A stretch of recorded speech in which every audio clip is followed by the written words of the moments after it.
Recording in progress. Greetings, everyone. Thank you for joining me this morning, this afternoon, this evening, wherever you happen to be.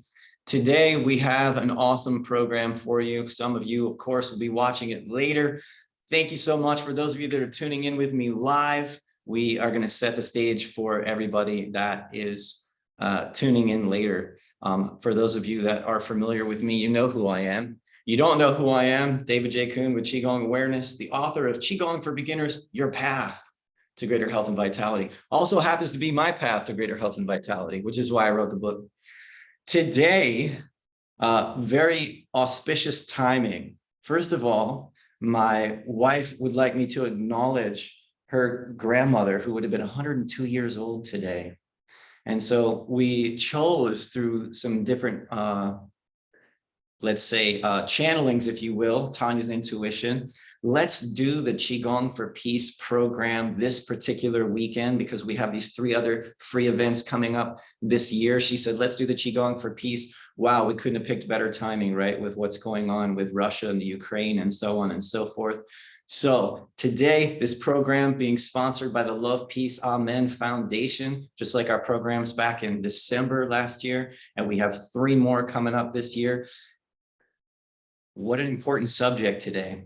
Qigong for Peace. I said this in the commercial, if you happen to see my commercial for this particular event, that when I think of peace, whenever I think of peace, and we'll get back to this later when we get to a meditation, I'm going to do a brief intro here. We'll do some Qigong practices, and then we're going to get to a meditation practice. And when we get to that practice, I'll bring back this particular subject, which is related to the title, Qigong for Peace. For me, there is an idea behind it that is very, very important called deep inner peace, but it was too long for the title. You see, my marketing crew, namely my wife, said, it's too long. We can't do it. She didn't give me a hard time about it, but she just said it's a little too long. But deep inner peace is where we want to go. Where does it begin? It begins with you. Seek not outside yourself. The kingdom of heaven lives where? It lives within you. So that means practice. In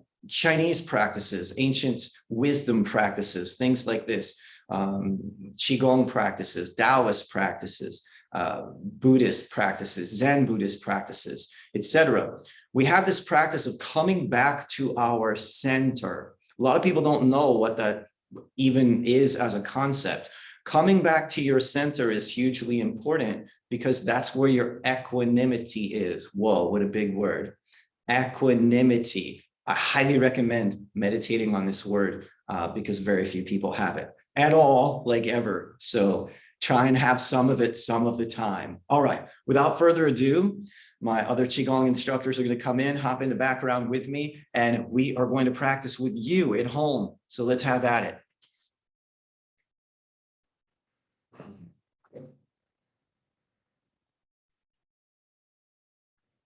It is a little chilly here in Wilmington, North Carolina today. Yesterday was 80 degrees. Today it is half of that. So we're going to start by rubbing our hands together. But even if it was not cold, I often start Qigong classes like this. If you've ever trained with me before, you know that. Because as we rub our hands together, we bring our attention to our hands. Literally, your mind starts going, what am I doing here?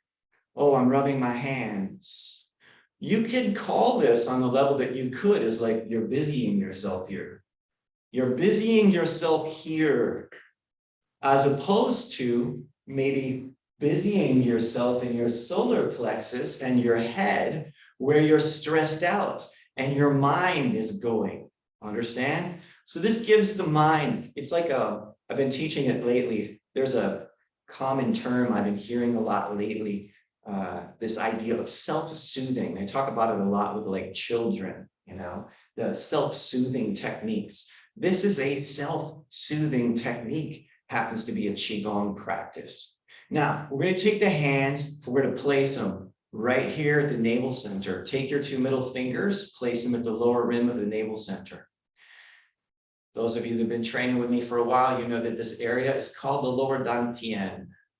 Those of you who haven't trained with me, you may be hearing that for the first time. Very important place. The more you practice coming here, the more when you place your hands here, you want to get quiet.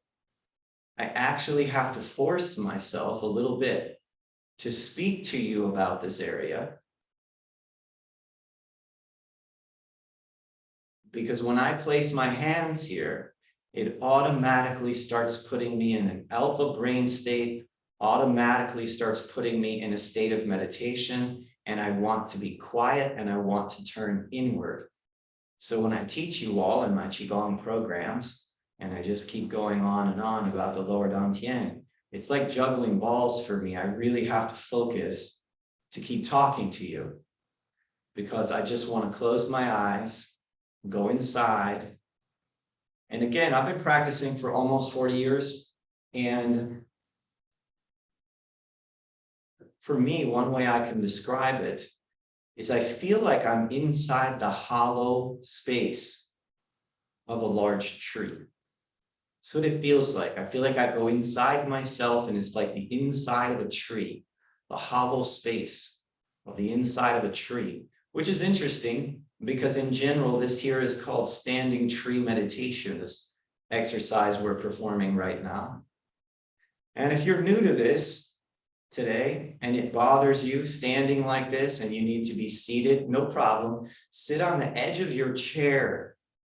I ask if you can to sit yourself upright because we want to make our spine straight. It makes it easier for the energy to travel through, for the chi to rise through, for the kundalini at some point, a concentrated chi that is trapped at the base of the spine, for it to be released and allowed to undulate and rise up the spine, clearing away the debris of your past, which might include mental information, emotional information, and arthritis in the spine. So if that relates to you, go ahead and take a breath into that. Just acknowledge that idea, that concept. Now, we're going to take a breath in. As we take a breath in through the nose, we're going to move our hands from this position to the front, and we're going to bring them right around to the back side. Inhale. We're going to go right back here. We're going to hold the lower back and the kidney area. If for any reason you cannot do this, although this is slightly different, you can hold the sides of your hips like this. It is a slightly different pose, does have a slightly different effect, but if for any reason you cannot hold your back in this way, that would be a backup practice.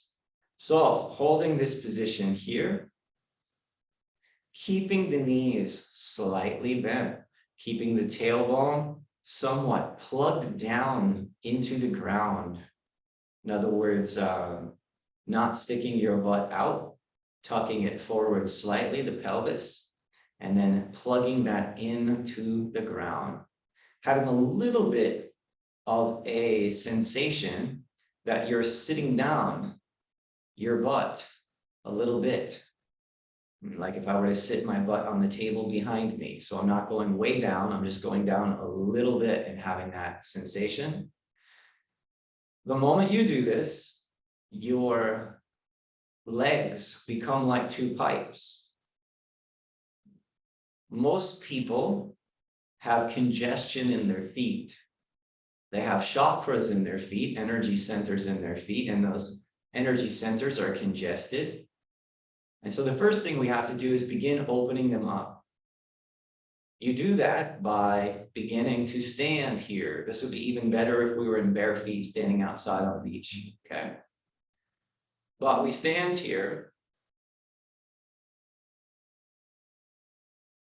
We allow the energy to begin to run. To begin with, you just have to sort of discipline yourself to stand here. Those of you that have been practicing for a little bit, I want you to notice what's happening with your saliva, because already your saliva is changing. Already your breath is changing. And already you're probably feeling a little shaky inside. That's all related to your chi. That's all related to your blood. And we'll get into how this all relates to inner peace a little bit later here. stay with it just a moment or two longer. We want to work through this so that the discomfort in our knees begins to move away if you happen to have discomfort in the knees. We want to stay with this just long enough for the discomfort in the hips, if you happen to have discomfort in the hips, to move away. And the internal chi flow, the pull from the ground of this chi that's coming up and the push that's coming up into the body, moving up through the legs like two pipes to where? Where's this chi going? It's going to the Lord Dantien, and it's going to dun, da, da, da, the kidneys. If you've been training with me for a while, you know the answer to this question. If you have not, you will not know the answer to this question. So let's test the instructors. Right away, I just caused panic in the heart of the instructors. All right. They're in front of millions of people, and they may or may not know the answer to this question. If we hold this posture long enough, and we allow the energy to rise through the legs, rise through the feet, rise up through these two pipes, and the energy comes up to the kidneys, and we start to get saliva change happening in the body, and things are starting to change. All of a sudden, something else is going to happen. What is one thing that's going to happen next, Keith? Shaking. We might experience shaking. What happens when that shaking comes up into the kidneys and it begins to activate the kidneys? What might it change, Carrie?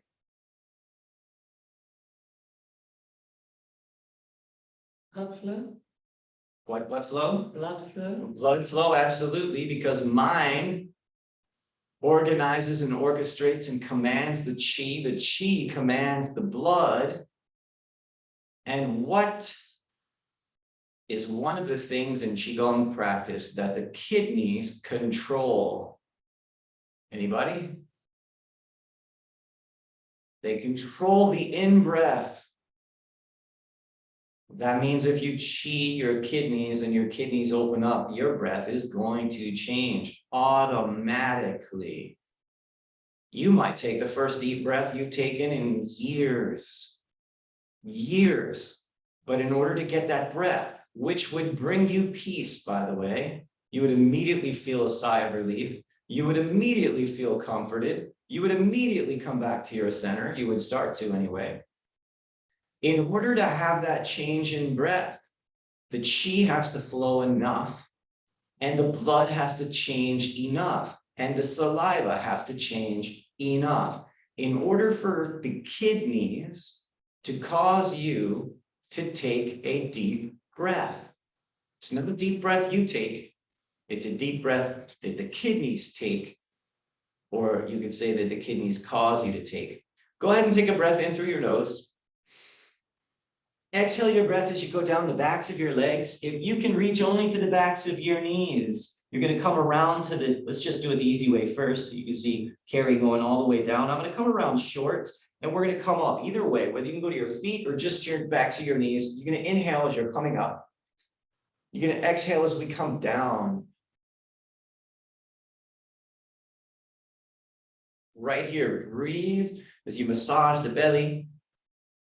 Inhale, hold your breath. Exhale, coming down the bladder meridian and back. If you can go all the way down to the backs of your feet, come around the outside of your feet, inside of your feet. As you're coming up, inhale. Exhale as we sit. Sit, whole mind, body, breath toward the ground. I bring my legs up a little tall. I inhale. I hold that breath for a second in my lower belly. I exhale, going down this bladder meridian, the backs of the legs. I go around the outside of my foot, inside if I can, otherwise the backs of the knees. I come up the kidney channels through the inner thighs. Inhale, reach up. Exhale as I sink. Inhale. Exhale. Inhale. Exhale. Your speed. As long as you understand the flow, Just go your speed. Don't try and keep up with me. You may want to go a little quicker or a little slower than me. Make sure, slow there, methodical. Inhale, exhale. Inhale coming up. Exhale coming down. Wait till your breath is totally out. Don't be in a rush. Then inhale. Hold the breath there. Exhale.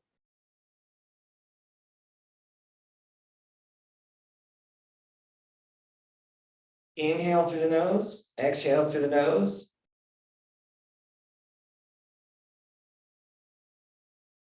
Inhale through the nose.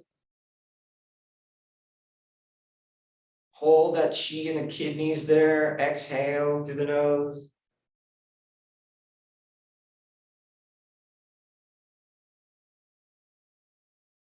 Inhale, exhale.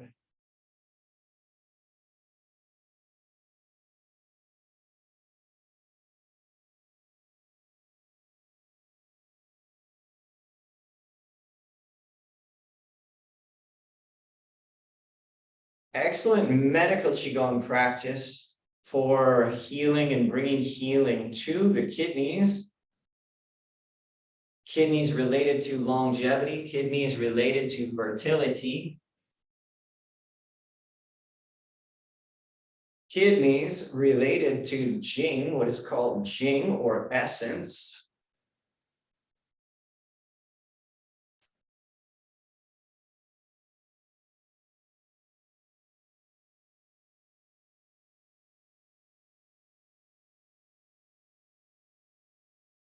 And also the bladder.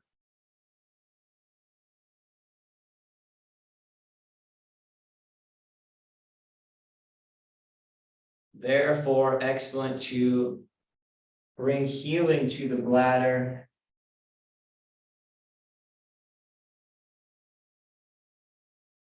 Now, it is said in some of these practices that when, for example, you get a bladder infection, your teacher might tell you,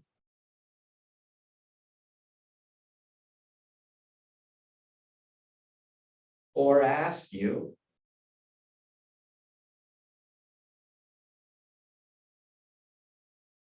are you experiencing any anger?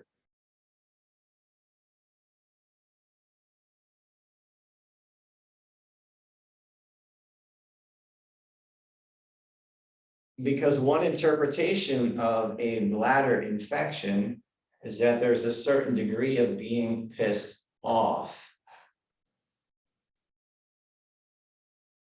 meaning angry.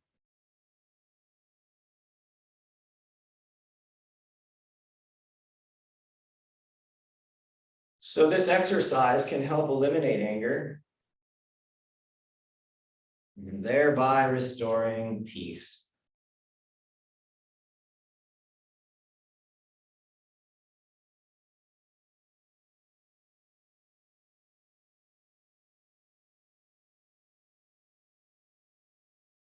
Anytime you need to take a rest, you need to get a sip of water, you need to sit down, please take care of yourselves.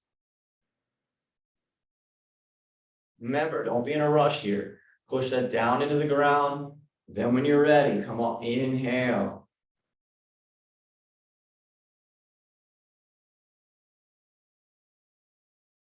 The power of these exercises is in the synchrony, practicing the synchrony of mind, body, breath.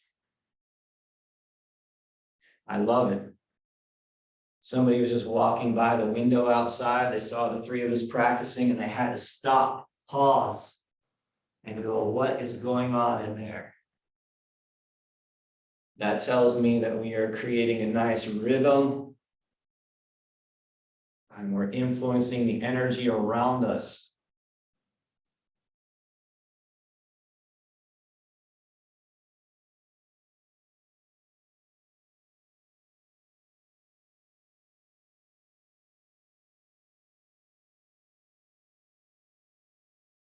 We're gonna end up doing this one about 30 times.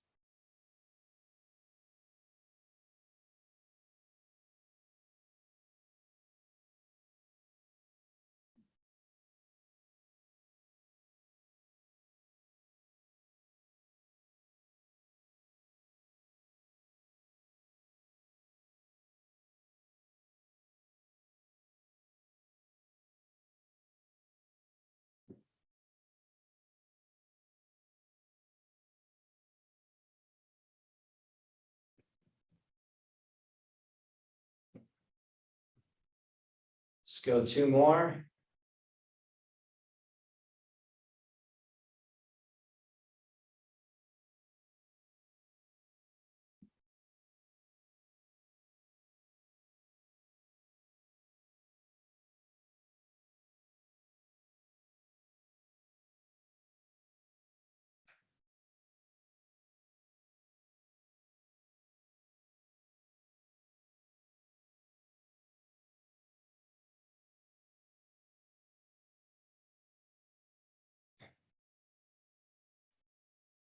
Right from here, bring the feet a little closer together.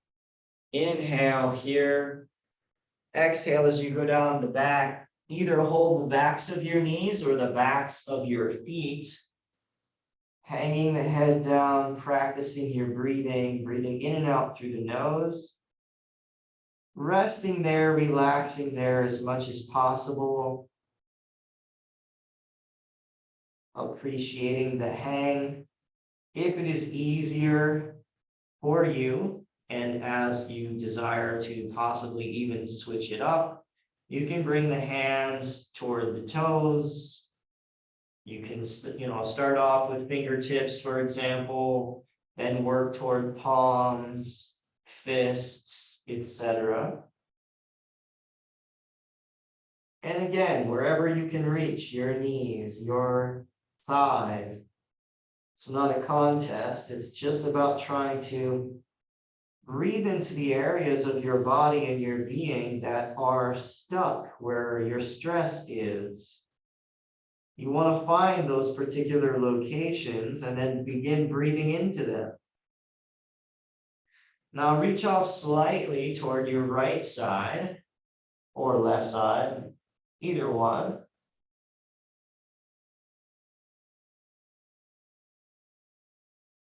And then I'm going to reach off, for example, with my right hand toward my left foot or my left knee.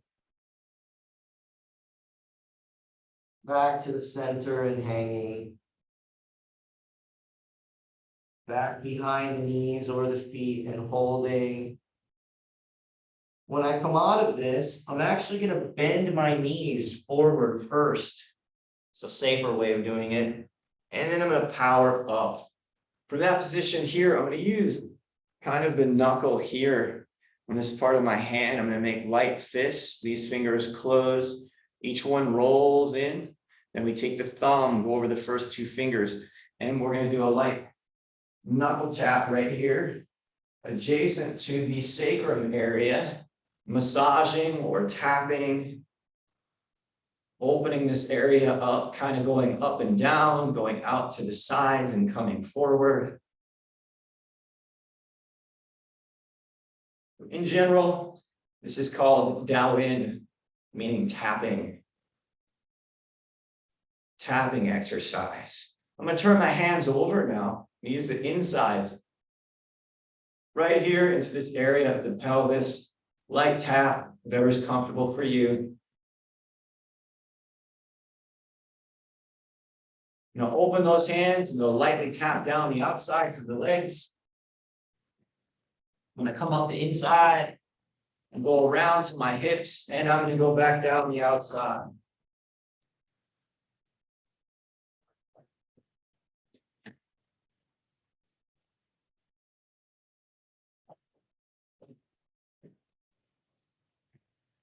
I want to stay here just below the knees. Flat hand, tapping the outside of the shins, an area that houses an acupuncture point called stomach 36, otherwise known as point 3 mile. So tapping Stimulating that whole area. Bringing the head close to the trunk, standing up. If you get dizzy or lightheaded at all, bring yourself close to the floor right away.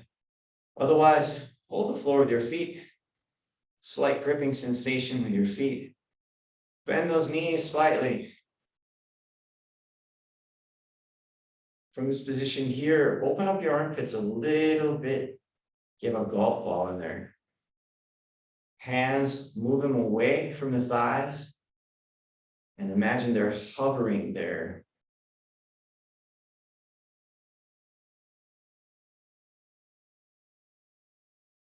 Take the tongue and place the tongue right behind the two front teeth.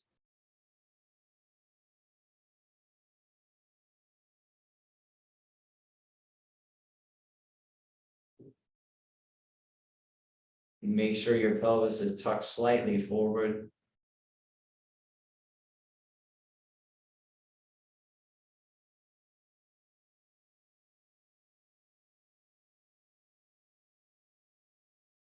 Imagine an energy current coming up from the base of your spine, traveling up over the top of your head, coming down in through the center of your head to some degree, coming down to the tip of your tongue, running down through your tongue, and then coming down the center line of your body, down below the navel center, going in through the groin area, through the crotch area, and then coming right back up the spine. Meanwhile, you're just holding this particular position. In Qigong practices, that's referred to as the Microcosmic Orbit, made pretty much famous by a teacher known as Montauk Chia. At least he's the most popular known teacher of that particular pathway.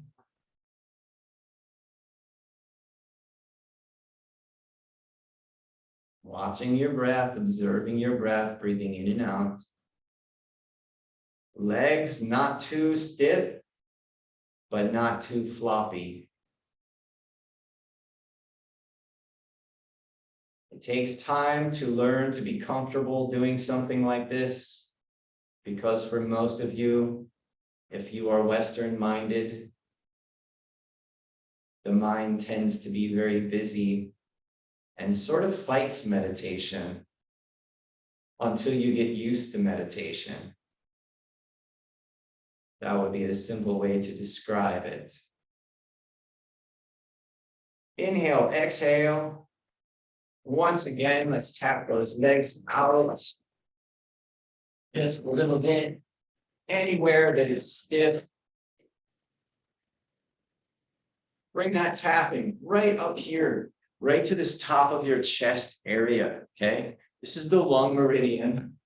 And if you make your hand a little more rounded, like rounded, I don't know how to best show you that, but instead of a flat hand, a rounded hand, it's more of a cup.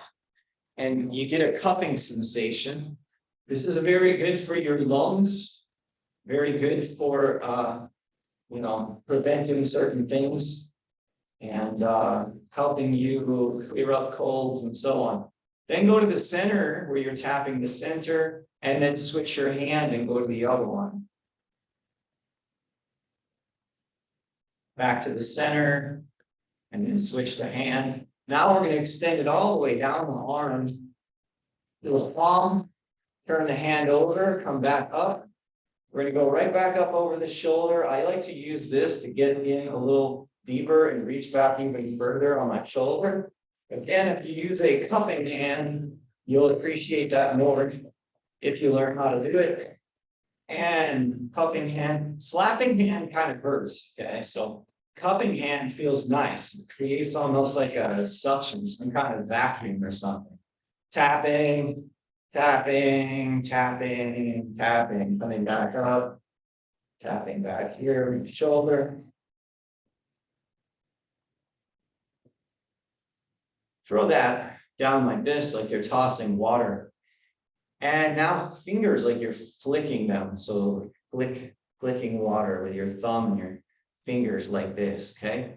A really excellent short practice We can do it in the middle of a practice session like we're doing, but this could also be isolated to itself, nice short practice. Pull through the hair, the head, etc. Like so. You ever seen anybody in Keith, you've probably seen some people in your company like this, right? They're like, "Ooh, man, I'm like having a stress." It's an automatic self-soother. This is a Qigong practice though. Pull this through your head, your hair. But this is the one thing they don't really do. They'll go like that, but they don't really think about it. Go like this. Get rid of that energy. You're pulling that energy actually off of your head, the stress and everything. You're pulling it off of your head and then bam, clap it away and then brush it away. Okay. And then let's go right here. This is an area for a lot of people. This is your intuition. Okay. This is the area of your intuition. This is the area of your, therefore, direction, clarity, etc. Rub that area. Doesn't matter right now what direction or whatever. Just rub this area. Rub it. Clear that area up. Now imagine like you're pulling the unwanted out of it. So you're rubbing that area and then you're pulling the unwanted out of it. And then right there where you created that cord, cut it. Bam. Because you could have a phone call that doesn't go so well with a family member, and before you know it, they're in your, what I like to call your control tower. This is your control tower, okay? So if you're not mindful of your control tower and you're not clearing your control tower, then your intuition is not going to be very good. All right, come up to the ears now, massaging from the earlobes down at the bottom, coming up, going over the top of the ear, pinching, squeezing without hurting yourself, whatever's comfortable. Massage, wiggle, pull slightly, okay? And then kind of like, you're just making a rounded kind of movement going around the ear. Massaging the ear. There's so many acupuncture points on the ear, and those acupuncture points hanging now on the earlobes, making your ears long like a Buddha. So many acupuncture points on the ears that everything in your body, every organ, etc., is represented by those acupuncture points on the ear. And just like if we were to massage the feet have every acupuncture point, every organ, etc., accounted for. So by massaging the ear, you're bringing healing to your whole body. And now just go ahead and let that go. Flick it again like this, brush it like this, reach up high like this, don't hurt yourself, but just drop and throw that. Throw it away, and a little bit back. So it's going down and a little bit back, a little bit back. So if you don't have any towels in the bathroom, need to dry your hands, it's like that. Exhale as you go down. Ha. Now that you've cleared some things, find a nice stance, nice position, bend knees. It's a little bit like I'm sitting on a horse, okay? We're just going to start there first. When you first start Qigong practice, you'll get into a posture like this, and immediately your mind just wants to get out of it.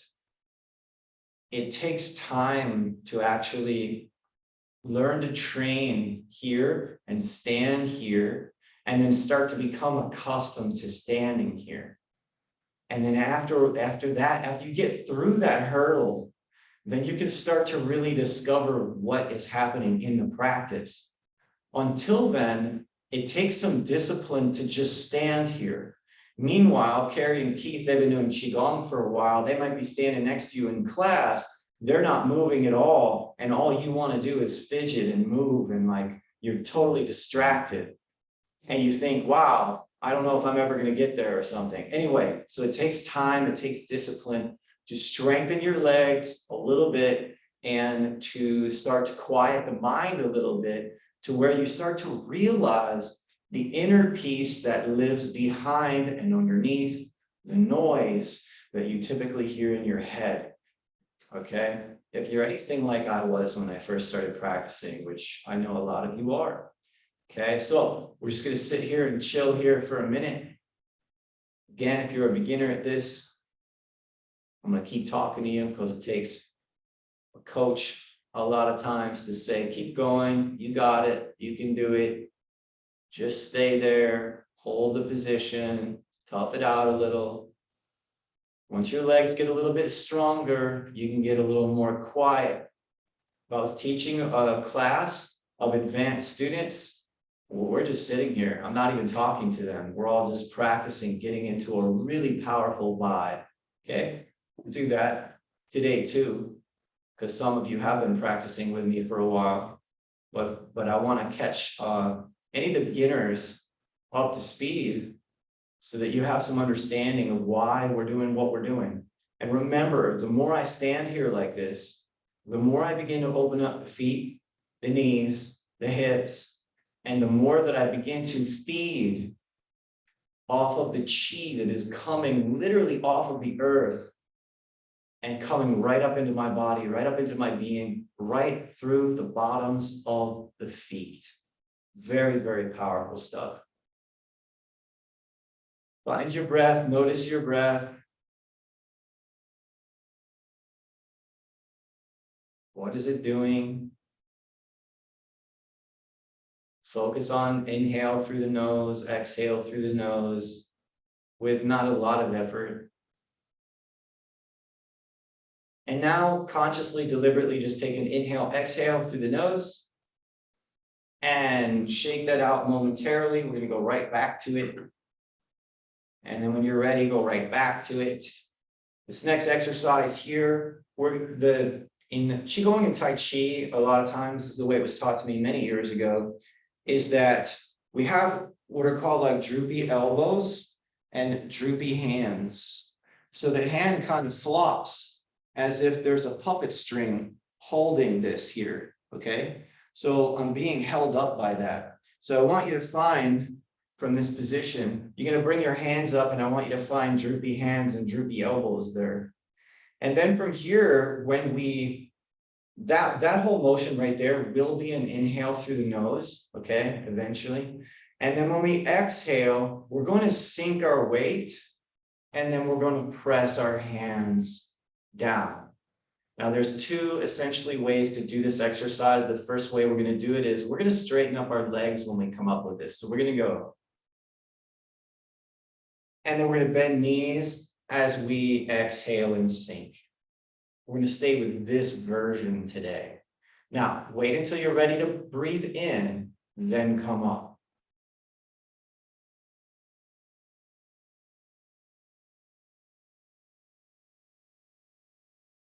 Pause at the exhale.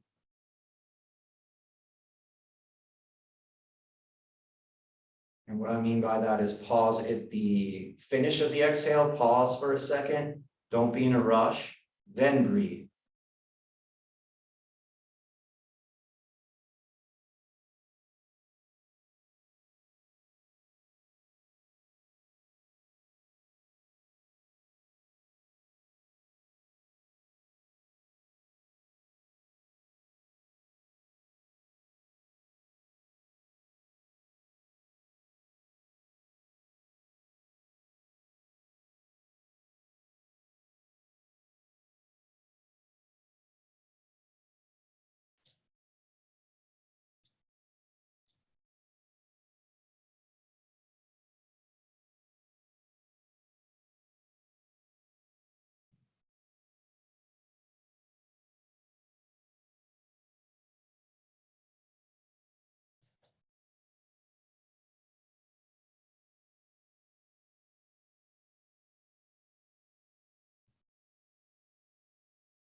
Bring the hands out, up to about the collarbone.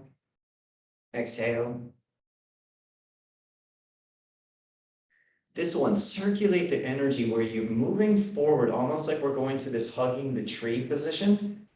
But we're going to move through the hugging the tree position, bring that chi back toward our chest. our upper chest. Then we're going to turn the palms to face down.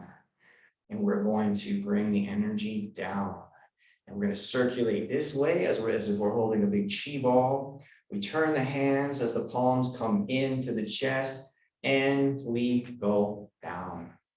Now with the feet, as I come up, as I start to go backward, I'm going to shift my weight slightly to my heels. Don't fall over. Then, as I go down, I'm going to even out the weight distribution to the whole foot and possibly a little bit more to the front of the foot, but overall it's to the whole foot.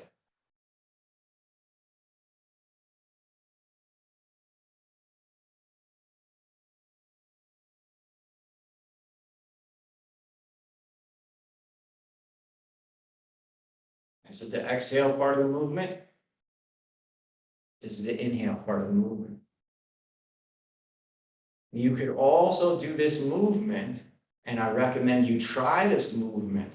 Don't do anything with your breath. Go slower now. Go slower. Watch my speed. Slow. Leaving your breath alone. We're going to do super slow speed now. Which means there's no way you can do one inhale, one exhale. Leave the breath alone. Slowly coming up. Feel the chi. You're pulling it from the ground. You're pulling it from the ground. Now it's arching back. You're drawing it into yourself as you rock back slightly. You're feeling that chi enter your core, and then you're slowly moving it down. We have what's called a Taiji Pole through the center of our body. It is said to be a column of light that goes from above our heads, from the heavens, comes down through the center line of our body and goes down into the earth. Imagine bringing the energy into that pole of light and then washing the energy down through the Taiji Pole, through that column of light, into the ground, and then come back up. Leaving the breath alone on this one, letting it do whatever it's doing. You may notice how challenging that is on the level that it is. Here, inhale. Big, come down like a waterfall here. Come to the sides, hips. And without touching the legs, just going down the outside. Without touching the legs, coming up the inside. Reaching up and out. Wei Qi. This is our Wei Qi exercise. Big auric field. Inhale here. Palms are facing me. I reach out big. In our school, we call this Wei Qi, related to the protective energy field that surrounds your body. Being here, slow inhalation. As we bring the chi up, and then we spread it out. Reach, stretch, exhale. Don't come up too soon. Wait till you're ready to inhale. Always pause at the end of that exhalation. Wait, then go.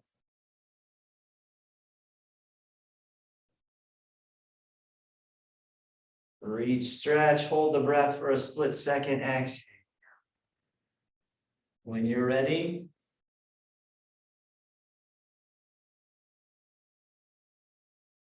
exhale.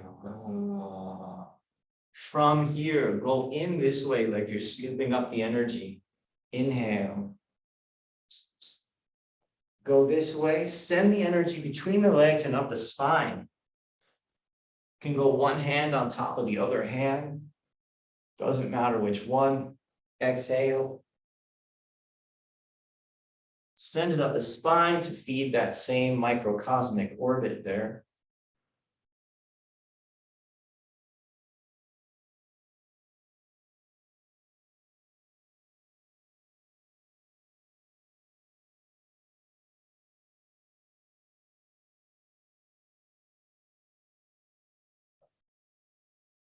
This is the pulp part of this exercise.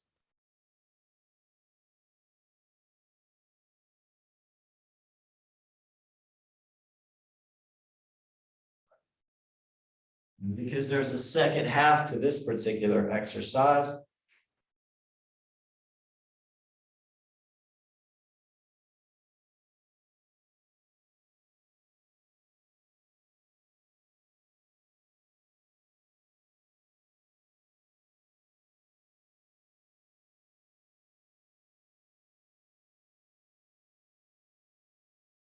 Now from here, we're going to swing to the left. As we go to the right, we're going to come up high, rotate all the way around back to the right, and then we're going to swing all the way back around to the left side and come up. So I'm going to go all the way around back to the left, and then I'm going to come up and go over to the right. I'm going to go all the way back to my right, and then I swing to the other side and go all the way around. I swing to my left, swing back to my right, coming all the way up. I swing to my right, I go to the opposite side, which is my left, and I go all the way around. Make sure your knees are staying bent when you go down here. As you come up, you can straighten your legs. As you go down, bend knees and stay close to your body. Don't go too far away, reaching too far to the side. That's not good for the low back. If you'd like to begin to work with the breath, we have exhale on the down. We have inhale on the up. Exhale on the down. Inhale on the up.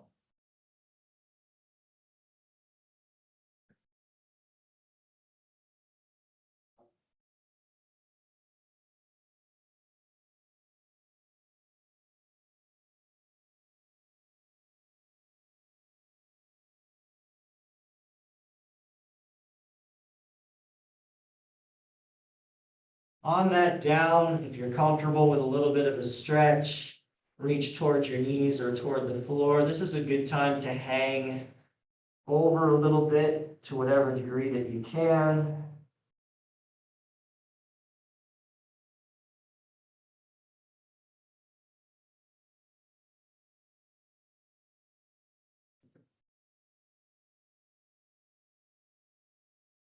Again, hands can touch floor. They can transition if you desire to the back of the feet. Once again, I'll take my left hand, reach toward my opposite side. So whether I'm reaching toward my knee or my foot, it's not really important. Again, not a contest. Just try and find wherever your resistance is, wherever your stress is, and breathe into it. There are days, go to the other side, where I can't touch my toes, so I can relate. You just have to work on it and breathe into it. And as I often say, and as it has often been said, move it or lose it. But simultaneously move it carefully. Move it mindfully. Then it might be easier for some of you to stand up. Some of you will be able to transition, bring feet in close without having to stand up. Whatever works for you, but bring your feet in close, just a few inches apart from each other, reaching down, stretching, trying to find that point of tension, and then just breathing into it. Again, it's not a contest of whether you can touch your knees or touch the floor. It's about bringing your breath into areas of the body that are challenging for you, that have some resistance or some stress in them.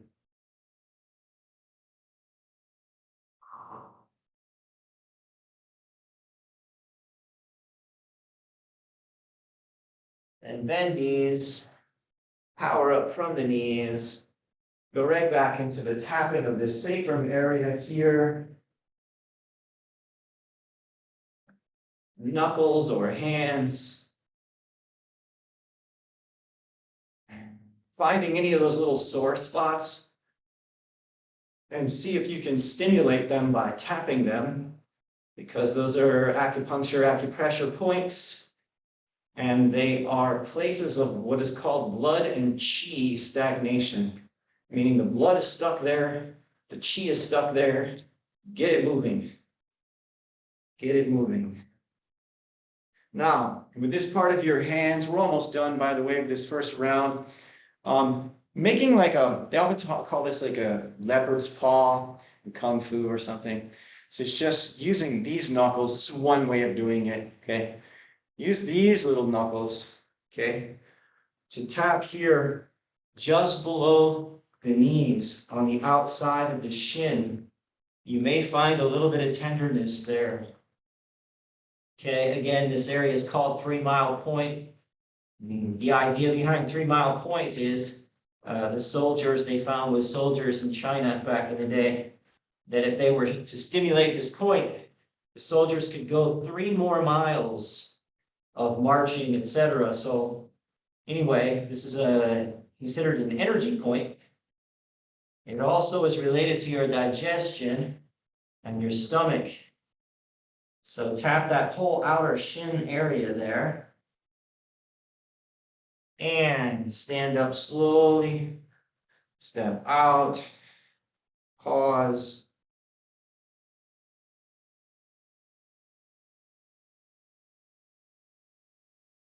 Hold the floor a little bit with your feet. Inhale, exhale.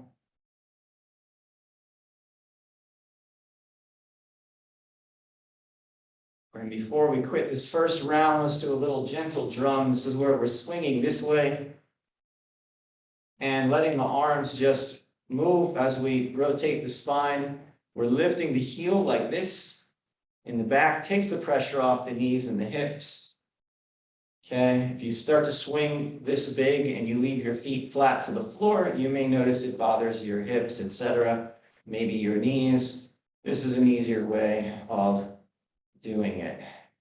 It's not like a huge twist. You're not like trying to do some kind of super twist. You're just trying to gently, very important word, that's why it's called the gentle drum. You're just trying to gently tap, and you're just trying to gently elongate the musculature along the spine and so on. Get a nice opening up, helping the qi to flow up the spine, up through the body. Everything in the world is moving toward the sun. It is evolving, and it is moving in a sporadic fashion, following the sun through the solar system, all the way down to the little tiny DNA within us. And when we're moving like this, imagine that spiral going up through your body, going up from the ground, up through your whole being, going through every little cell, going through your DNA.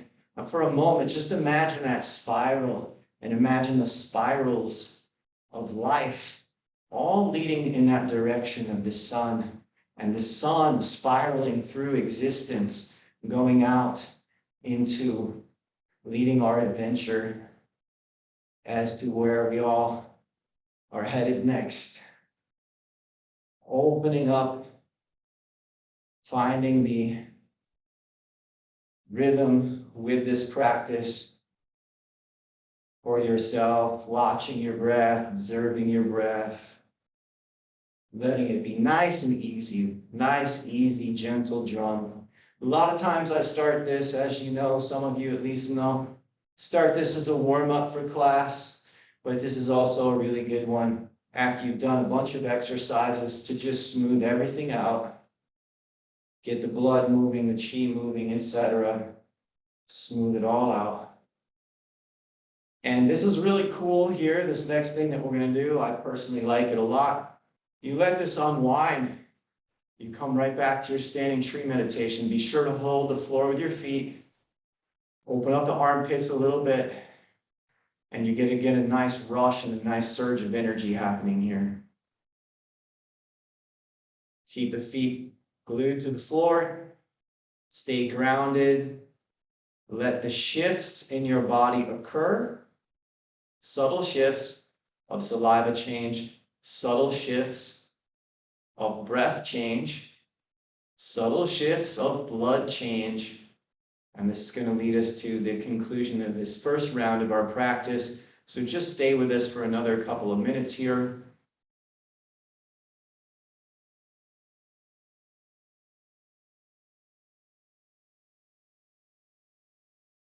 And lastly, before we conclude this round, bring your hands to this prayer-like position. In our school, we call this prayer pose or heart mudra. They mean the same thing. I've often been teaching this for many years now. And if you look at many religions or religious figures, etc., regardless of whether they're Christian or Buddhist or Muslim or whatever different tradition, what's very interesting to me, very fascinating to me, they all have some position like this. They all bring their hands together for prayer. They all bring their hands together in this area. Like sometimes you'll see the Dalai Lama, for example, or other religious figures or whatever, they'll put their hands up to their third eye and they'll sort of bow to you, which that is common as well. But this is also very common. This is typically where it begins. This position is being held where? The heart space. It is a gesture of what? Well, you just look at it. One could say it's a gesture of kindness. One could say it's a gesture of compassion. One could say it's a gesture of prayer. One could say it's a heart-centered gesture. Therefore, this practice is already in the collective consciousness. That means the large majority of humanity. It's out there as something that is very spiritual. And the moment that you begin to practice it, especially with some sincerity, you begin to open up doorways within your own being, including the doorway that Jesus called the kingdom of heaven, including the doorway that the Buddha talked about when he talked about meditation and entering states of nirvana or bliss, or in India it would be called samadhi.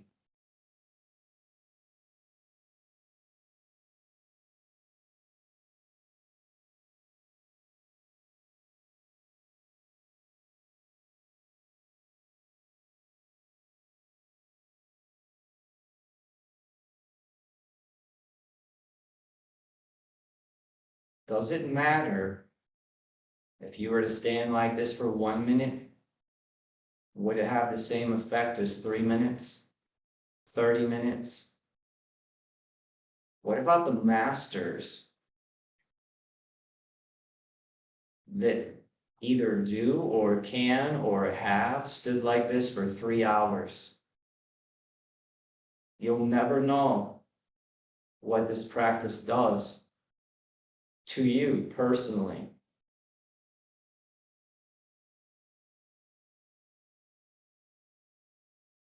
Until you practice it yourself personally for X number of minutes, X amount of time. This program is called Qigong for Peace. This heart mudra is and will be the practice that is the cherry on top of our cake here today. Or maybe it's the cake and the cherry is everything else that I'm teaching you. I highly recommend you keep this practice close to you right now at this time on the planet. This is not just a prayer for other people. This is the opening of the heart center. And what's very, very interesting about this practice, whether you're doing it seated or standing or whatever you're doing, or even lying down.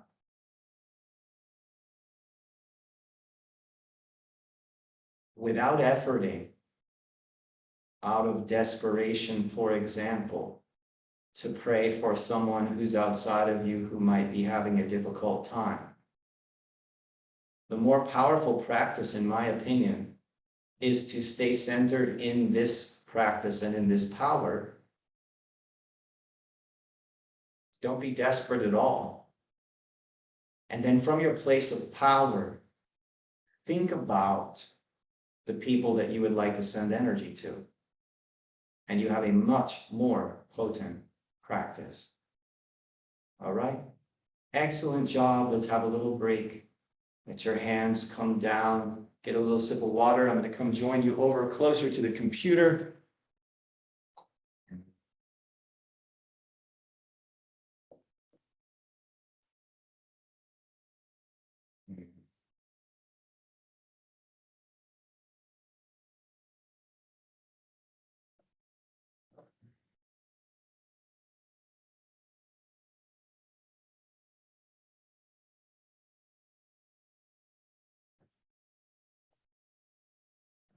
All right, welcome everybody. I see some familiar faces and some other faces I haven't seen before, so welcome. I'm just going to catch up with my own self and my own voice here for a moment, so just sit with me, have a little tea with me.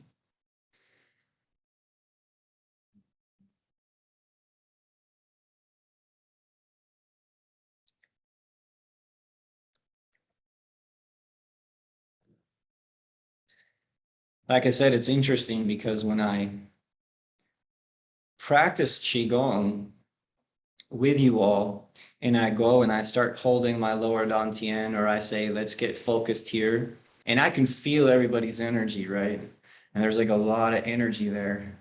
And then I touch there, and then I'm just like, okay, bye-bye. Like, you know, and then I have to like switch my brain to actually talk, you know, through it. So in time, with your own development, you can develop a deep inner experience that allows you, this is my personal experience, I'm only speaking from my personal experience, it allows you to live on the edge. What does that mean? It means a lot of different things to a lot of people, but what I mean by it is that I live on the edge in that I push myself. I push myself in every area of my life, including my service to humanity. I often say to people, after having done what I have done over the last many years, I know what kind of walls Mother Teresa came up against. I know what kind of walls people like that come up against when they serve beyond whatever their ego's capacity believes their capacity is, if that makes sense to you. I often say that Mother Teresa, for example, whether they're literally or metaphorically, she washed one person's feet, two people's feet, three people's, 4, 5, 6, 7, 8. Do you think she's tired after that? She is tired, but guess what? Her will, her own desire, her own compassion, she goes further. So now she, washes another person's feet and another person's feet. I can tell you what that experience is like because I've done it for many years. I've worked on more people than I can even count at this point in time. And I often have said over the years that it's like a frying pan. I feel like I'm in a frying pan. But what meditation allows you to do, and centering allows you to do, and the understanding of your inner space when you're in standing tree meditation, and you can manage these different areas of your body being, the internal ones, not just the external, but the very internal ones, like the Dantians, okay, like the Lord Dantien, which I'll speak a little bit about for those of you who don't know what it's about. We'll say a little more about it, but you find an inner space. Like I said, it's like I'm inside a big hollow tree, and there's a depth there. And Therefore, I can push myself to the brink almost. And when I say the brink, it's like my ego's brink, okay? Like my ego's like, oh my God, I can't do one more thing, or I can't do one more, you know? And then you do it again, and then you do it again, and you do it again. And then you go back to your meditation, and all of that service, which the Buddhists would call good karma, for example, or they'd call it like your dharma, your service, and so on. It all fuels your own personal practice. So like everybody I ever served, everybody I ever healed, it's not like they took the life force out of me and, you know, and I sacrificed myself away. That's not the idea. The idea is that you hit walls inside yourself. One of my teachers said to me in the early years, in fact, more than one, said to me over the training and the times, who you are never gets tired. Let's just meditate on that for a minute. Who you are never gets tired. The spirit in you does not ever sleep. While you, the ego, are sleeping. We did a program back in December on insomnia, right? We talked about deeper sleep.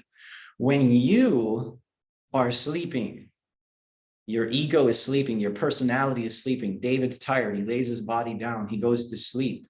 My spirit is off journeying. I can't tell you how many people contact me and say, were you working on me last night? I've been doing distance healing program with you or whatever else. You came to me in a dream. And sometimes I will have a dream about that person. They had a dream about me. And guess what? We were working together in the dream time. And Tanya will joke with me sometimes and she'll say, oh, no wonder you're so exhausted. She's like, today or whatever, you know, I'll have an exhaustion day. She'll be like, oh, no wonder you're so tired. She's like, you worked on people and then you went to sleep. And she's like, you worked on all those people. And so sometimes I have to retreat and then, you know, go to my meditation and pull back. But anyway, who you are never gets tired. Who you are is capable of much more than you ever imagined. You don't have to sacrifice yourself away. You don't have to be me. You don't have to be Mother Teresa or anybody else. Be you. If you are going to pray for other people, find your inner peace first. Prioritize it in your life. Discover inner peace. Manage your own state. Do practices that bring you back to your center.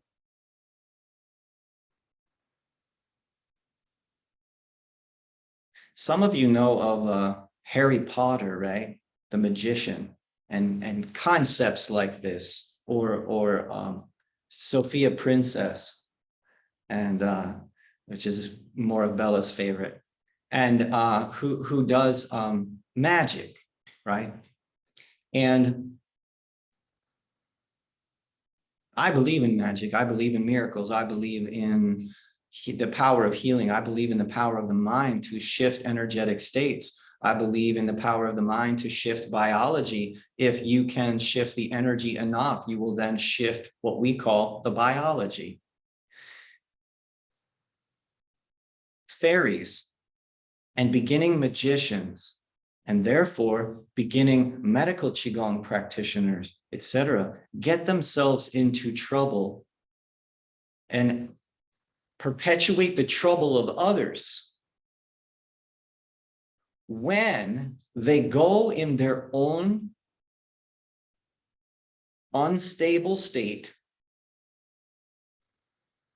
and then they feel desperate for somebody over there who's struggling and having a hard time and they're being victimized and so on. In their mind, they're like, those people are being victimized, whatever it is. We could easily feel that way about the people in Ukraine today.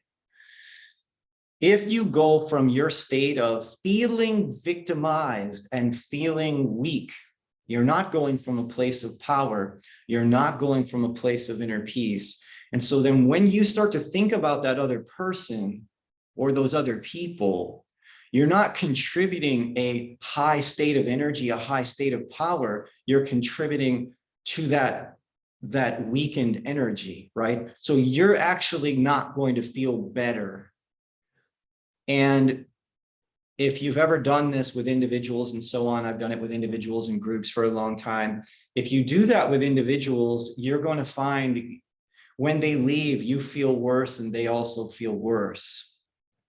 It's like, in other words, if you got together with a friend and they had a hard time and you also had a hard time going on, and you just both got together and talked about your hard time, and you didn't do anything constructive, right? You didn't go outside, practice standing tree meditation. You didn't do meditation together. You didn't go for a run together. You didn't sit down and pray together. You didn't go and be by the river together. You just talked about your problems, right? You would make the problems and the experience of your problems much greater. Make note of this if you didn't know it already. You as a human being, you are an amplifier. You are. This is one of the things that blew my mind when I met one of my master teachers about 20 years ago. This particular teacher said, "You're an amplifier. You amplify whatever you hold in consciousness." So if I hold heart mudra in consciousness over 1 minute, 2 minutes, 5 minutes, 30 minutes, etc., then I am beginning to amplify the peace associated with this posture, because this is not just a posture, right? This is an intention. Okay? So when you take, listen carefully, write it down even if you want. Yeah, this will be recorded, so hopefully you can watch it later too, but pay attention, this is very important. When you take attention, you know, when you focus on something, that's your attention. When you take attention and you put it on a specific intention, and then maybe you take your physical body to support that intention, and you make a physical posture like this, we call prayer pose, for example, or heart mudra, and you begin to hold that posture, and you're staying there with your attention on this, and your intention is related to opening the heart and offering love and kindness and so on. Every minute that you're doing this, you are amplifying the energy. So with some skill, with some discipline, with some time, and with some restructuring of your own body and your own being and your own energy system, just prayer mudra, just this practice could blow your energy, boom, out in every direction and bring you to a different state of mind. And if you were to arrive in that different state of mind for however long you allowed yourself or were able to maintain that state of mind, for however long you were able to maintain it, believe me, you will help other people. Believe me, the universe will send you people to help. You will find people to speak to, and you will begin doing it. I started doing this almost 40 years ago. Here I am, I'm still doing it. And I often tell people, including my own mom, I say, "Mom, I'm just getting warmed up. I'm just getting warmed up." And I know I'm just getting warmed up. And as long as I'm allowed to live long enough in this time, in this body, and so on and so forth, I'm just getting warmed up. The audiences, the people that I've taught to, etc. It's just the numbers are increasing. And so I know from my own experience that if you find inner peace, like I was trying to solve the riddle of my own problems, right? But I solved the riddle of my own problems by sitting with people like you and serving people like you and learning things that are empowering and then sharing them with you rather than going down to the bar and having a drink with my friends again. Rather than going down to the river and which, you know, still pretty cool, go by the river, that's good, but smoking pot with my friends, okay? That personally didn't get me very far in my life, okay, for me. But what got me there was meditation, Qigong practice, martial art, allowing myself to focus. I'm not a big fighter, guys, never been into fighting. I got into martial art because I didn't want to fight, actually. That's what got me into it. But it's about your ability to train your focus and train your state and train your mood And then I recommend, for what it's worth, if you're interested in peace and so on, I recommend reading books by, for example, the last time we did our free program, Thich Nhat Hanh, the famous monk, was passing away. He was leaving, or he had actually left his body. And in our last program, we were offering him energy for his transition. But books from Thich Nhat Hanh on peace, the Dalai Lama, Don Miguel Ruiz, the Four Agreements, Eckhart Tolle, like read it, listen to it, download it, instead of turning certain things on that bombard your mind with supposedly what's going on out in the world. And I'm not saying don't ever watch the news or anything. I'm just saying, rather than bombarding yourself and hurting yourself with another horror movie, with another movie. We say we don't want war on our planet, okay? We say that. A lot of people say it, right? We don't want war. Some of those same people will actually go that weekend and watch a movie on what happened in World War II.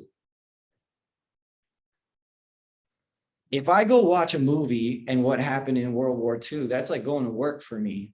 I have to sit there and meditate and pray and have to really work to center myself, especially if it's a very violent movie.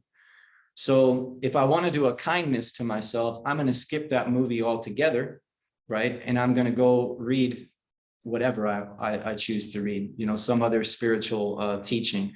Nisargadatta Maharaj from India, and I'm going to go read his writings, or Krishnamurti, Jiddu Krishnamurti. I'm going to go read that and listen to and download what my elders have discovered that brought inner peace.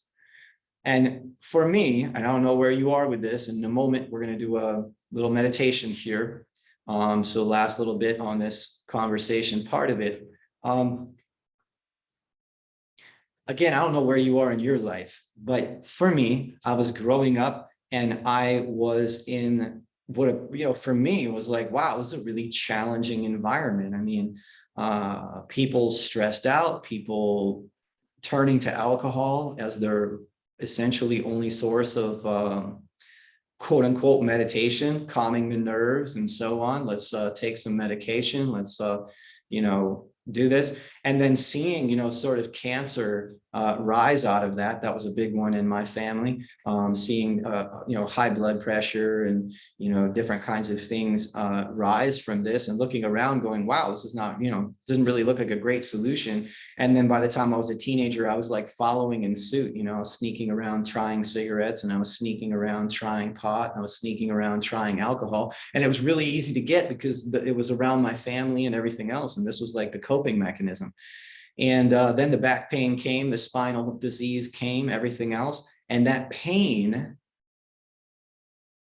deep pain, intense pain. And then of course, just looking at the world and going like, oh my God, the world is suffering. And oh my God, the world is crazy. And oh my God, they hurt this one and they hurt that one. And this one got hurt. And those poor animals and those poor people and those, I can't believe they did that to the Indians. And I can't believe they did that to these people. And I can't, And I'm like, oh my God. And by the time I was 21, it hurt so much in many ways. Like I literally wanted to like off myself. I did. I just couldn't do it. But part of me wanted to. And anyway, somewhere in there, about 23 years old, 25 years old, especially 25, I had some huge awakenings, guys, huge. And opened up my spine, healed my spinal disease, opened up my mind, opened up my heart. All the enemies, all the bullies that I grew up with in high school and people that I had issues with, I literally went out and found them. I shook hands with them. I apologized to them.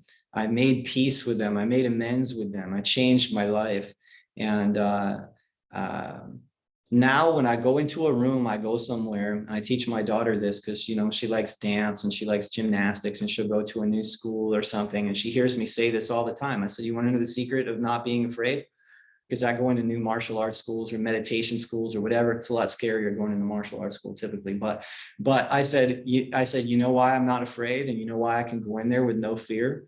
Because I literally come from a place of ahimsa, harmlessness to myself, harmlessness to other people. I'm not afraid of you. Whoever you are, I'm not afraid of you. But I'm also really deeply not afraid of you because I know that I have no intention of harming you. And because I have no intention of harming you, I'm not manipulated into the idea that says, well, what if I had to defend myself against you? I know I don't have to defend myself against you because I have no harm for you. I used to work as a bouncer in a bar, for example, in my early college years. And, I was, first of all, way smaller than any of the big bouncers that were there. Of course, I had black belts in martial arts and so on. But you know what? I never had to use any of that. I just walk over. They'd be trying to muscle some guy out the door. And I'd be like, hey, what's your name, brother? What's your name? What's your name? I'd finally get the name out of the guy. The guy'd say what his name is. I say, what's going on? What's going on? Changes everything because you care. And I'd rather have you be my friend than be my enemy.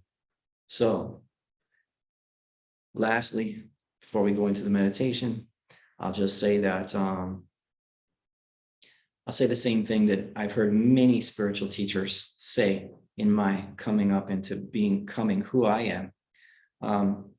World peace is a fantasy until there's inner peace amongst the large majority of individuals on the planet. World peace is a fantasy. It's a fantasy. It does not exist, and it will not exist. Leaders will not bring it about. It is the other 99.9% of the population that is not at war that will bring it about because they chose to bring it into, think about this for a second, their own family, their own relationship with their wife, their husband, their boyfriend, their girlfriend, their daughter, their son, their grandchildren, their workplace, their local coffee shop, their local Whole Foods, the gas station, the person who brings you your mail.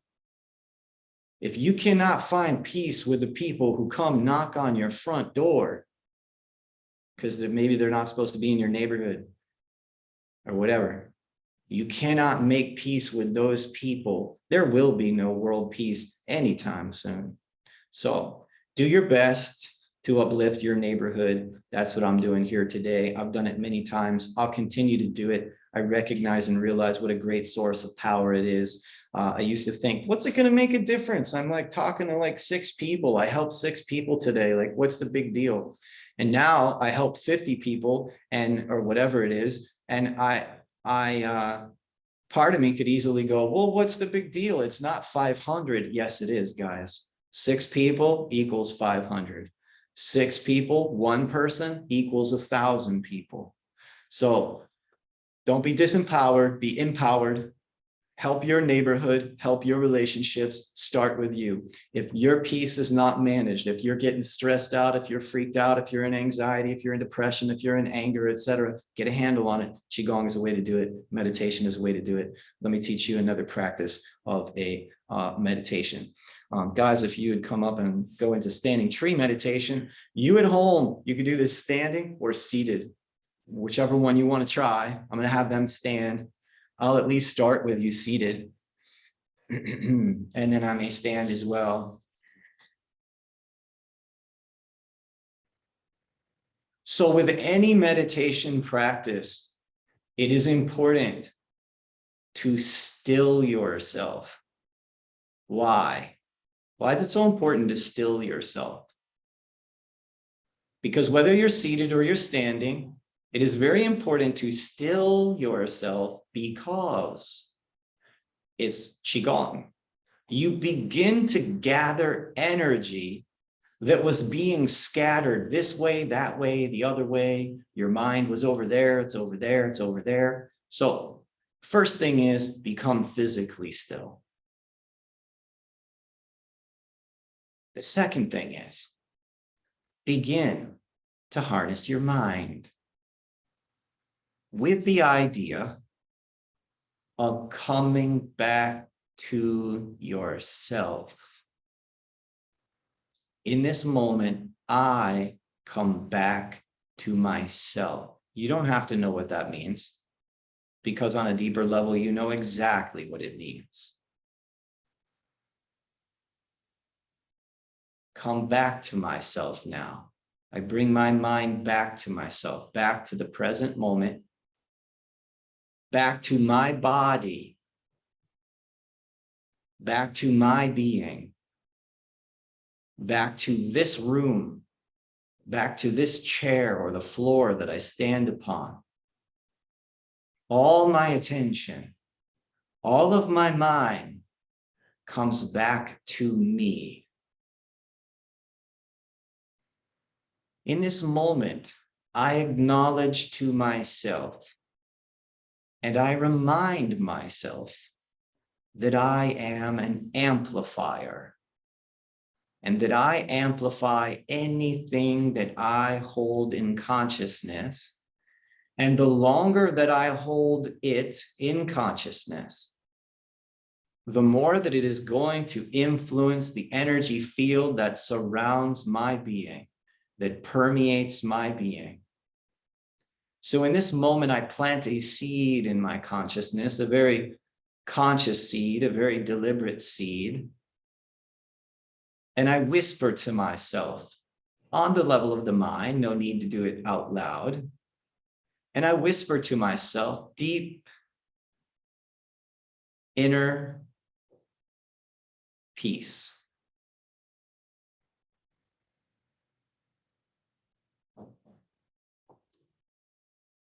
And for those of you that are new to meditation practices, or at least to this kind of meditation practice, do your best to bring your attention to your forehead, to this area right between your two eyebrows, and harness your attention. When your mind, if you're a thinker and you're thinking, which most of us in the West especially are, then you need to bring your mind and your attention right there to your forehead. When you're thinking, your mind has gone astray and it's up there in the top of your head and up there in the top of your brain. Bring it back, harness it. Bring it back to the third eye, what's called the third eye, your forehead. Concentrate your mind there. And then take your mind and your mind's attention and place it down to the navel center, which is the area of Lord Dantien. And say the words lower into the lower Dantien. Whisper now into the lower Dantien, deep inner peace. You can even see the words go out in a bubble. The first bubble goes out deep. The second bubble goes out into the lower Dantien, inner. And the third word and bubble goes out, peace. And you see this either going into or coming out of the lower Dantien. Now take that energy and that mind of attention and bring it down into your feet, especially if you are standing. If you're seated, you don't really have to worry about that so much. If you're standing, you must bring your attention down into your feet. If you're seated, you do not need to bring your attention down into your feet. And once again, your mind's thinking about this, it's thinking about that. Don't give it any more attention. Just look at it, notice it, and imagine to yourself, oh, it's just passing by. These are thoughts. And by the way, they're not just your thoughts. It would save you a lot of time if you were to recognize and realize that I am observing thought, and I am observing the thought of the collective consciousness. And on a daily basis, I tend to attach to these thoughts, hang on to them, and call them mine. And I say that I am now this thought, I have become this thing, and this is me. But right now, let that go. Let all those thoughts just blow on by. There they are, like clouds or whatever. You're observing them, you are the observer, and you whisper yet again, Another intention, and as I often teach, this intention is 10,000 times more powerful than all of those clouds passing by. We whisper once again, deep inner peace.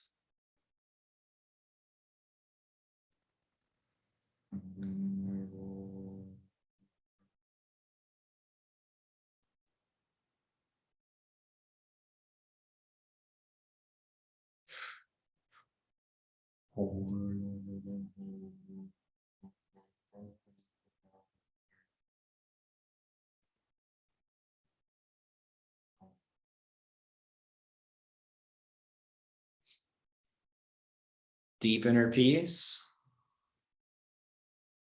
Bringing the mind's attention to the forehead, to the third eye, just holding steady there to the best of your ability in what is called the control tower.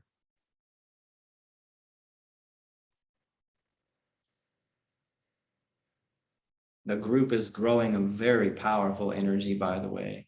If you didn't notice it, you are downloading it. You're also contributing to it. So you are contributing to it and you are downloading it. And we are literally recording not only the visible light of our physical bodies here, but we are literally recording the vibration of the energy. And therefore, anyone who's viewing this program later, they are going to feel the energy that is being created here. And interestingly enough, they are helping us to create it from the future. Because when they watch this later, to them, this will have already happened.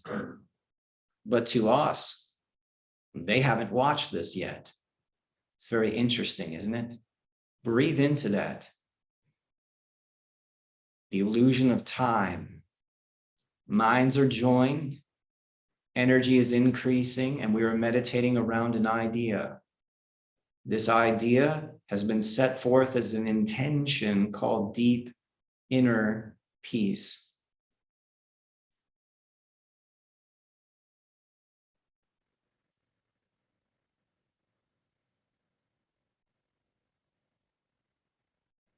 The more you're able to stay still,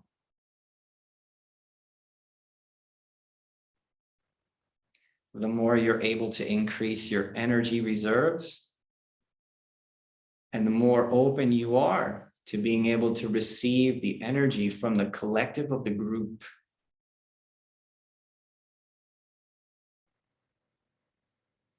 Deep inner peace, we suggest once again, as the intention upon the forefront and the frontal lobe of our own brain, deep inner peace. And every minute that goes by that we focus on deep inner peace, deep inner peace, deep inner peace, we are growing the energy of deep inner peace. Right now, become aware that you are influencing the room that you are sitting in. Right now, become aware that you are influencing the building that you are in, the house you're in, the apartment that you're in, your neighbors, your office mates. Your field is reaching far and your field is reaching wide. The truth about you is, beyond all things, you are the light. There's a light in you that you are. All things are made of light. All things are made of energy, and energy cannot be created, nor can it be destroyed. It can only be changed from one form to another. And when we change light from one form to another, listen carefully to this part, we increase the vibration of that light.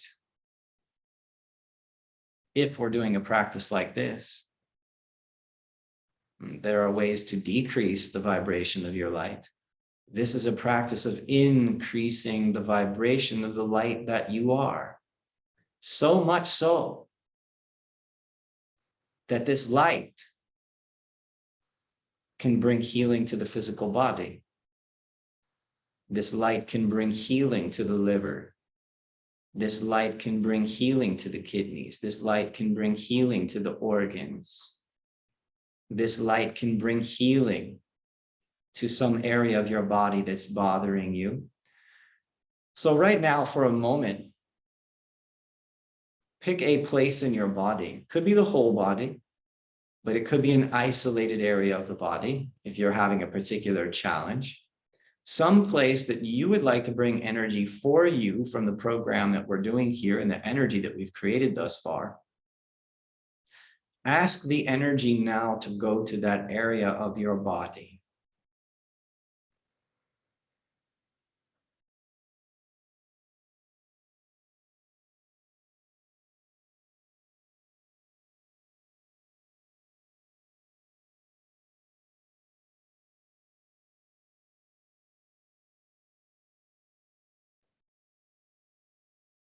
Now practice bringing an inner smile to your face, accepting that healing. An inner smile. Continuing to allow that energy to bring healing to that area of your body that you might be struggling with, or two areas that you might be struggling with.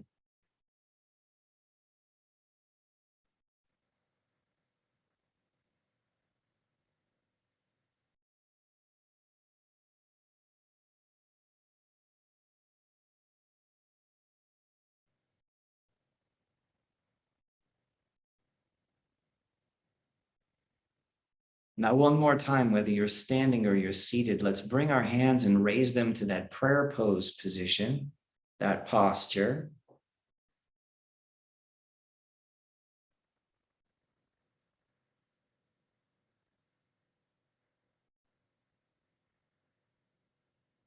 And now today, let's meditate on the idea of world peace.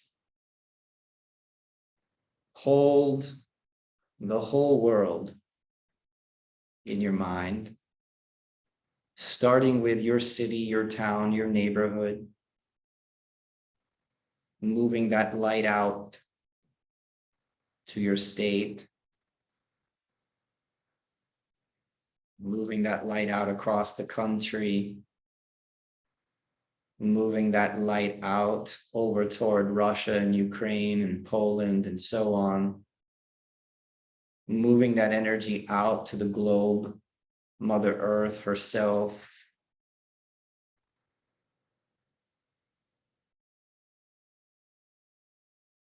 And in this moment, imagine that somewhere in the world, many people are doing exactly what we're doing, in that they are praying, they're meditating for world peace. In this moment, imagine that we join forces with all of those people. Imagine they have candles lit, some are standing in standing tree meditation, some are seated, some are chanting, some are praying. In this moment, imagine all of those entities that have gathered with us at this exact time, at this exact moment, wherever they are.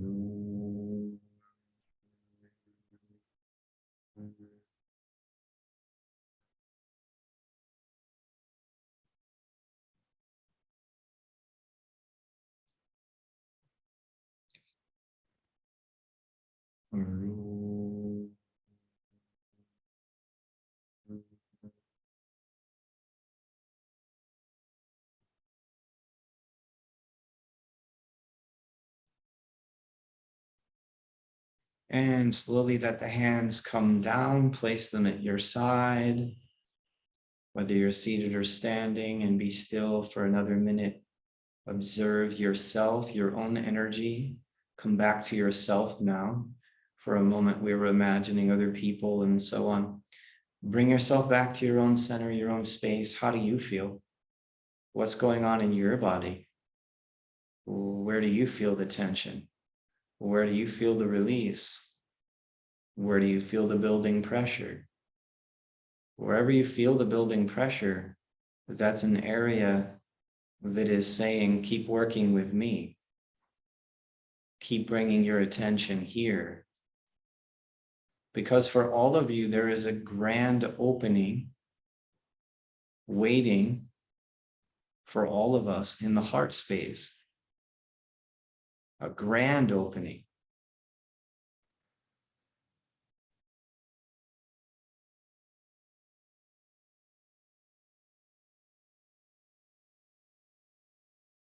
From all of the masters that I've studied with, they say the heart center is sealed shut, along with the upper chakras, sealed shut.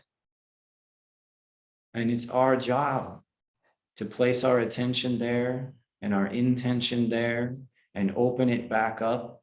And in opening that area of the heart center back up, your body will be flooded with healing hormones, flooded with healing sensations.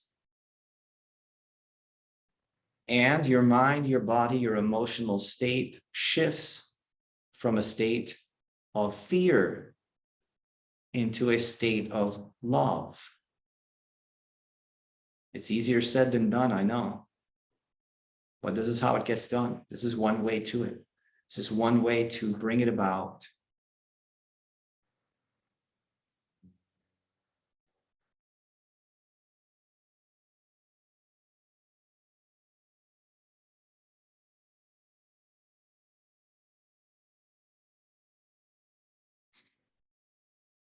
And then go ahead and take 3 slow, deep breaths.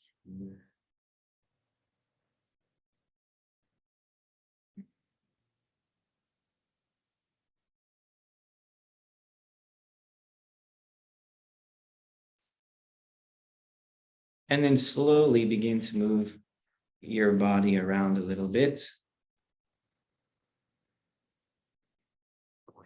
And when you're ready, you can have a sip of water.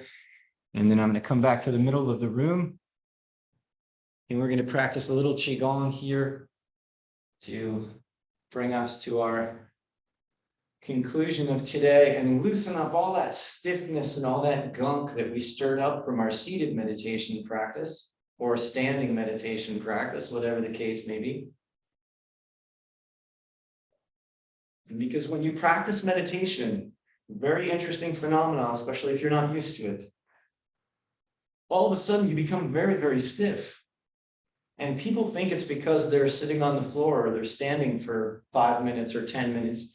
And they're like, wow, I'm getting really stiff. I don't think that's good for me. And they say to me, can I hurt myself doing that? I'm like, no, you're not skiing. Okay. You can hurt yourself skiing. You're not going to hurt yourself doing standing tree meditation or doing seated meditation. The stiffness that you're feeling, listen carefully if you want to catch this. You're actually revealing to yourself the state of your energy system. You're actually starting to get in touch with your own chi. And if you feel very stiff, it feels like it's in your back for sure. And it is. And it feels like it's in your knees or your legs or your hips. And it is. Stay with it a little bit longer though, and it starts to become more fluid-like. It starts to become more subtle and more supple. And movement starts to occur. You'll feel tingling sensations. You'll feel rushes of blood and energy. And again, that typically takes some time. It doesn't happen overnight. That, a lot of people, when I tell them about the opening that I experienced with my heart and the healing of my spinal disease and everything, they go, well, how often do you practice? All the time I practice. And that's why I teach it, because I want to practice all the time. Why? Well, because in opening up my heart, it wasn't like I arrived and like everything is hunky-dory, 100% perfect. I want to stay healthy. I want to have the longevity. I don't want to have those problems again, right? And for me personally, I'm on that path of what some call enlightenment, which is the path of lightening everything up, turning everything into higher vibrations of light. And Qigong is one of my practices that I use to do that. And then, of course, I incorporate many practices into my style of Qigong. I call it all Qigong because, as I say in my book, okay, for example, everything that you do either adds to your energy system or takes away from it. So I highly recommend continuing to add to your energy system so that you can lighten yourself up and therefore also share that with the other people around you in your communities, your neighborhoods, your own households, your own offices, where you work, etc., etc. The grocery stores you shop at, all of it. Let it unwind. Hold the feet to the floor.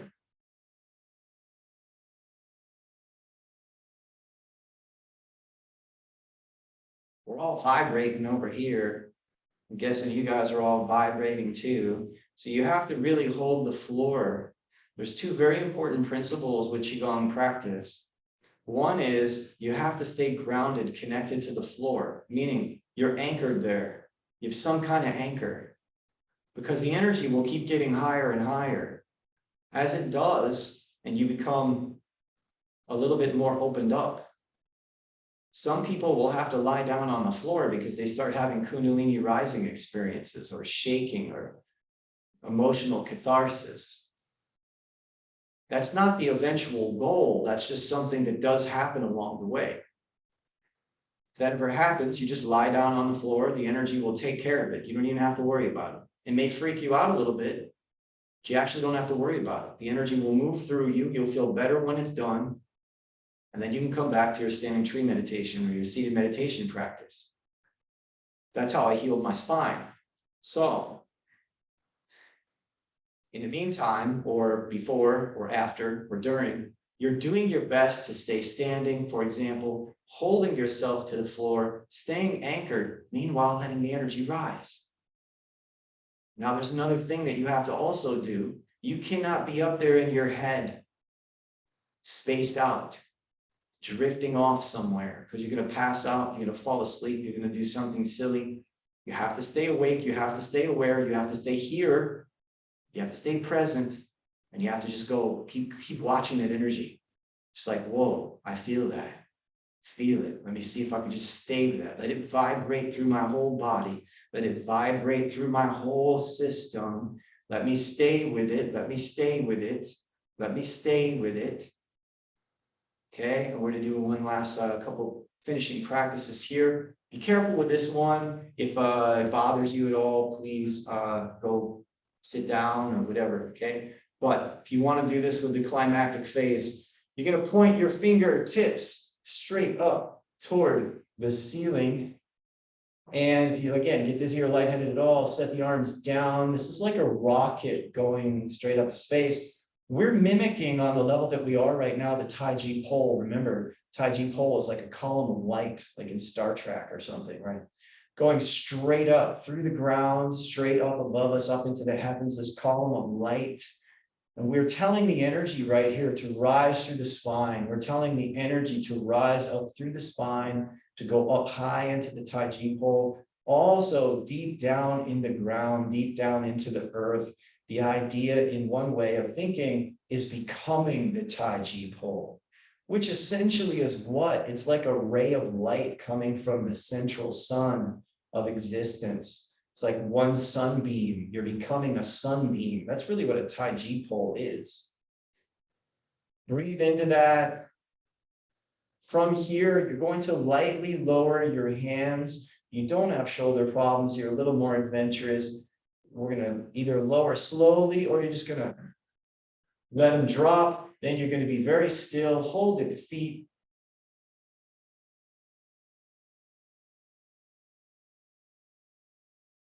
Everyone that is present, be as still as you know how to be for about 60 seconds. We're sending this wave of power out to every direction, above, below, to the left, to the right, in front of us, behind us, all around us, and also from within us. Image yourself as a sun, a mini sun, Radiate your light out to your family. Radiate your light out to your friends. Radiate your light out to your community. Radiate your light out to the planet. Offer them peace.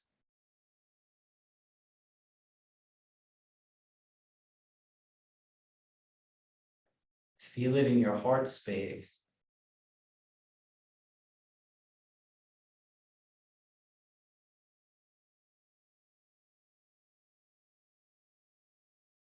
A lot of times I like to add mantra to my meditation, especially as a beginner. I recommend it.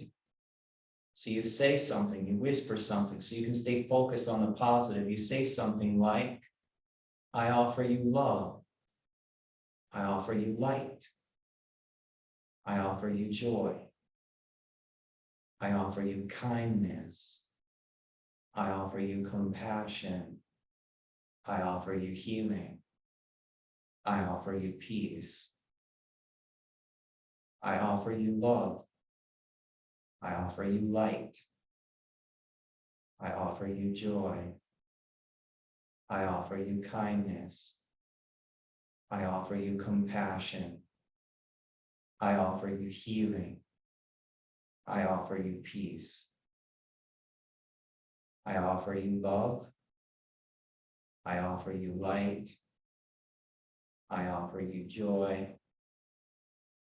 I offer you kindness. I offer you compassion.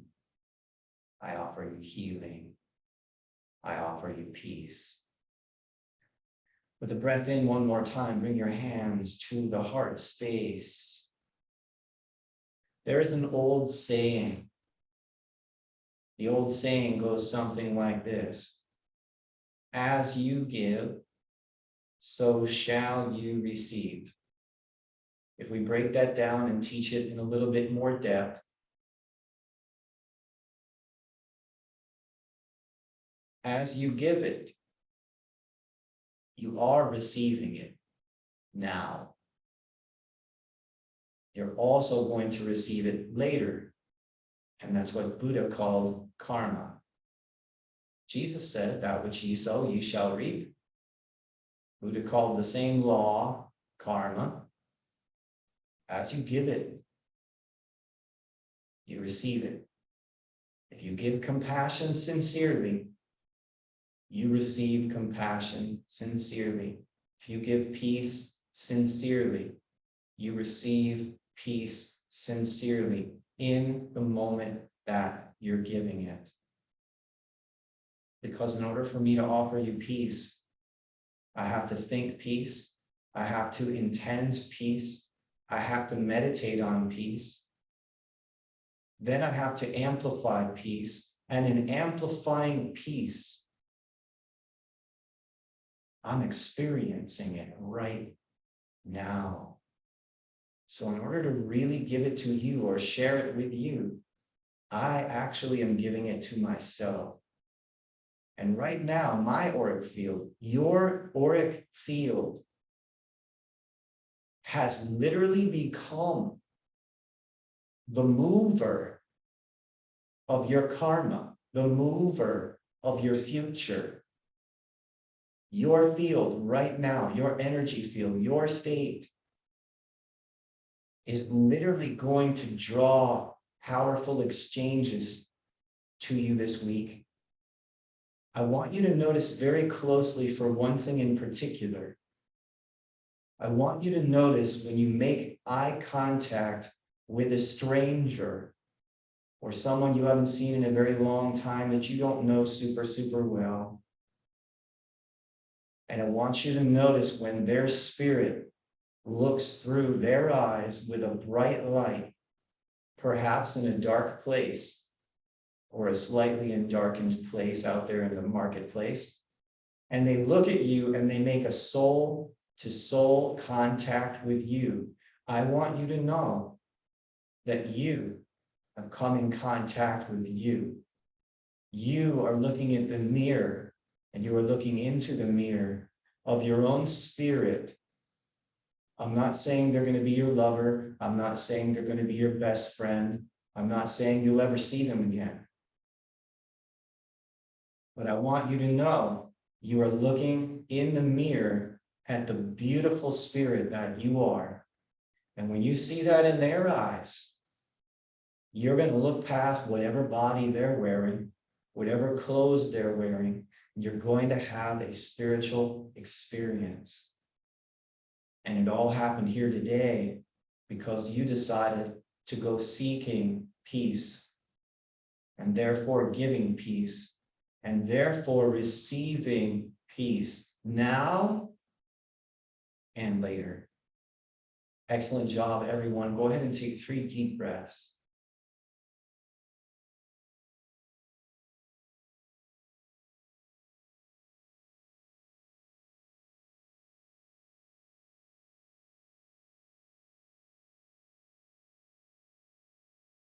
Before you bring your hands down, let's just acknowledge in gratitude the gratitude we have for each other, because not one of us could have created this energy by ourselves.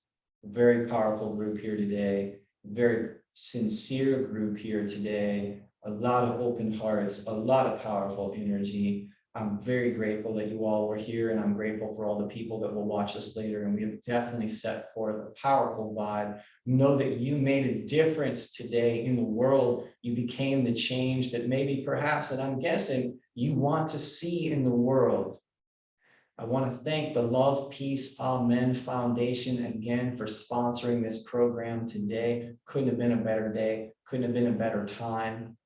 Feel that in your heart. Let it vibrate through your being. It's shaking in me. I got the goosebumps. I even got a few little tears coming into my eyes right now. I feel the love of the group, and it's profound. Together, we change the world. Force is not more powerful than peace. You can kill me, but I'm going to come back again. And I'm going to keep coming until peace is restored amongst all my brothers, all my sisters, because even the bad guys are my brothers, even the bad guys are my sisters.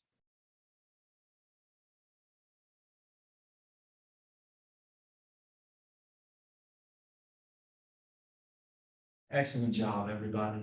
Breathe into that.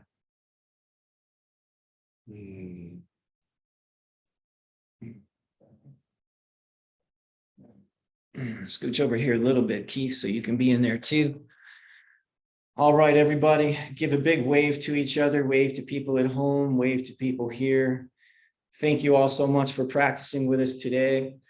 In your mind, just put out a little shout out, a little prayer to all of the people who are looking for this. We're going to put this up on YouTube. Those of you who want to share it with other people, please do. This is just a practice that our world really, really needs. If that's not obvious. And, it's changed my life. I mean, sure, back in the early years, I was trying to figure out who I am and wanting to become somebody and all of that. But really, this is just who I am. It's become a practice of what I do. It's the thing I do.